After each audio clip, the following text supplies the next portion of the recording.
I'm Dr. Patty Ford, and I want to talk to you quickly about pseudoscience. I just did a short, and I'm hoping the short will bring you into my longer content videos.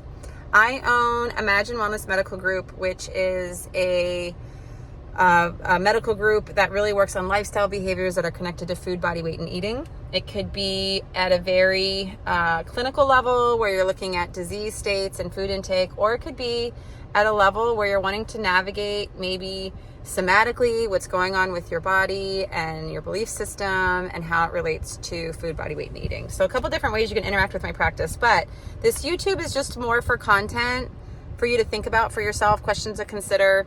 So pseudoscience is, by definition, science is something where you have facts and figures, you test hypotheses with evidence-based statistics, and you can run formulas to find relationships, causal, or correlational. So it's a very distinct way to look at quantitative and qualitative data. Pseudoscience in nutrition is going to take something, and I got this from another practitioner in the field. Her name was Dr. Jessica Nurek, and so this isn't my idea, but I'm sharing it as her idea, is you take something like potato chips. Potato chips contain salt. Salt is known to increase blood pressure. If you have increased blood pressure, that can damage blood vessels, maybe blood vessels in the brain.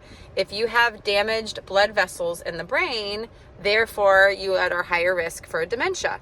Therefore, salt increases your risk of dementia. Where can I find salt? Maybe I find salt in soups or potato chips. And then you make this correlation, oh, potato chips cause dementia. And it's like, well, I could see what you're doing, but where is the evidence to support that? Do you have data in populations that have high amounts of potato chips? And is that a valid way that you collected the data? Was it a food frequency questionnaire?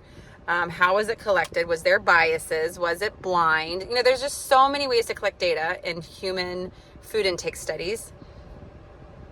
And then how did you assess their level of dementia? Was it a diagnosis? Was it self-diagnosed? How long have they had the dementia? And then what were other factors that correlated with age, socioeconomic status? So you need population-based studies that are done in real time over long periods of time. And you have to control for all these other factors that can contribute to your outcome of dementia, which is dependent upon, or whatever you're trying to do. You're saying potato chips cause dementia, then you need a causal relationship. So this is what's happening a lot when I see people anecdotally in session. They're like, oh, well, I heard if you have a ratio that's not corrected of sodium and potassium, if you get a hair and tissue mineral analysis, and then I need to eat the proper amounts of potassium. Well, potatoes have potassium, dairy has potassium. How much do I need per day to avoid cholesterol? And so I'm sitting there and it's like, okay, what's happening? They heard a mechanism of action somewhere, and now they're relating it to an outcome, and they want to know how it works in their daily life.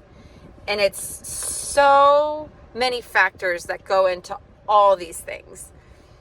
So beware of the pseudoscience, beware of claims that are not proven, that are relying on a mechanism of action that happens in a petri dish, which is accurate, but then you put it into people's lives in different scenarios and environments, and it's much more complicated than that.